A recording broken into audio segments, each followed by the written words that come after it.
কিন্তু আমি নামি গৈছোঁ ৰাইজে খুব মানে বিপুল সঁহাৰি জনাইছে সকলোৱে মোদী ডাঙৰীয়াক গ্ৰহণ কৰিছে ভাৰতৰ প্ৰধানমন্ত্ৰী নৰেন্দ্ৰ মোদী ডাঙৰীয়াক সবকা সাথ সবকা বিকাশ কথাটো সকলোৱে মানি লৈছে আৰু তেওঁলোকে প্ৰমাণো পাইছে আৰু লগতে অসমৰ মুখ্যমন্ত্ৰী আজি অসমৰ মুখ্যমন্ত্ৰী ডক্টৰ হিমন্ত বিশ্ব শৰ্মা ডাঙৰীয়াই বিশেষকৈ মহিলাসকলৰ কাৰণে যি ধৰণৰ কাম কৰিছে বা অঞ্চলটোৰ কাৰণে যিবিলাক কাম কৰিছে সেই গোটেইখিনি মিলাই আজি মুছলিম সমাজ আগবাঢ়ি আহিছে আৰু আমাক কথা দিছে আৰু সহযোগিতা তাৰ আজি লাহৰীঘাটত যিখন বুঢ়াগাঁও মণ্ডল উদ্যোগত যিখন বিশাল জনসভা কৰিছে প্ৰথমবাৰ কাৰণে ইমান মানুহ আজি বিজেপি সভাত ওলাই আহিছে মানে ৰূপক শৰ্মা ডাঙৰীয়া তালৈ গৈছিলে তেখেতে স্পীচত বক্তব্য নিজে কৈছে যে মই ইয়াত যোৱা 19 চনত MP খেলিছিলোঁ তেতিয়া মই ৰূপক শৰ্মাৰ কথা কৈছোঁ তেতিয়া তেখেতে ক'লে যে আমি ইয়াতে এই গোটেই মানে হেৰি মণ্ডলটোত 600 কিমানটা ভোট পাইছিলোঁ আৰু আমি মানুহ আগৰ চোতালত মিটিং কৰিছিলোঁ প্ৰায় 100-150 মানুহ আজি 10,000 মানুহৰ যিটো সমাগম না তাত আপুনি সোমাব পাৰে নে ওলাব পাৰে এনেকুৱা এটা পৰিস্থিতি গতিকে এয়া হৈছে শুনক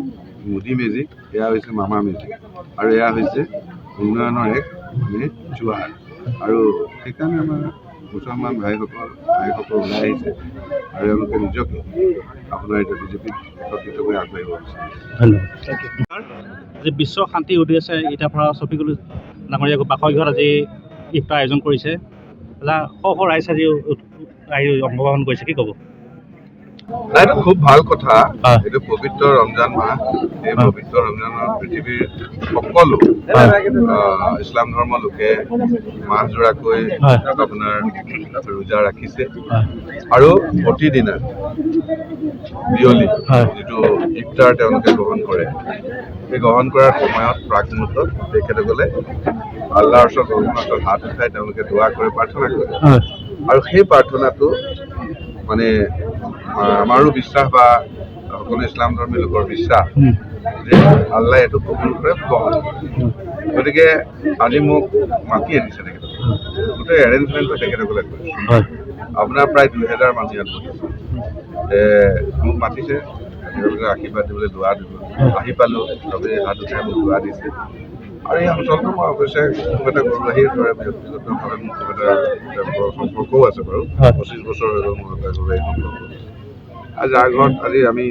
চোতালত বহিছোঁ এইটো মোৰ ভাতৃৰ দৰে মই এতিয়া ভাইৰ দৰে ট্ৰিট কৰোঁ গতিকে আজি তেওঁলোকে প্ৰাৰ্থনা কৰে তেওঁলোকে প্ৰাৰ্থনা আপোনালোকে শুনিছেনে নাই আপোনালোকে মিডিয়া শুনে তেওঁলোকে প্ৰাৰ্থনা শুনেনে নকৰে শান্তিকে তেওঁলোকে কি কয় হাত উঠাই তেওঁলোকে বিশ্বৰ মানৱ জাতিৰ শান্তিৰ কথা কয়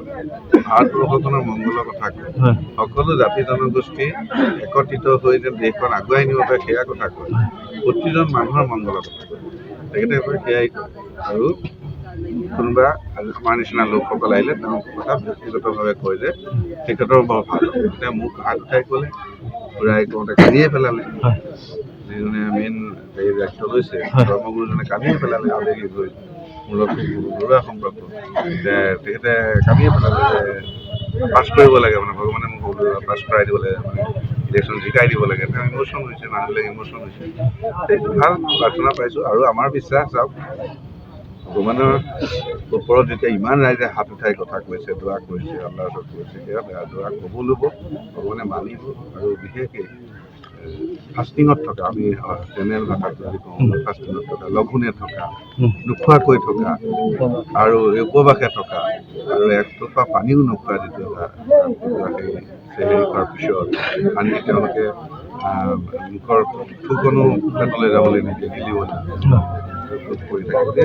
এনেকুৱা এটা ইমান হেৰিয়াত আৰু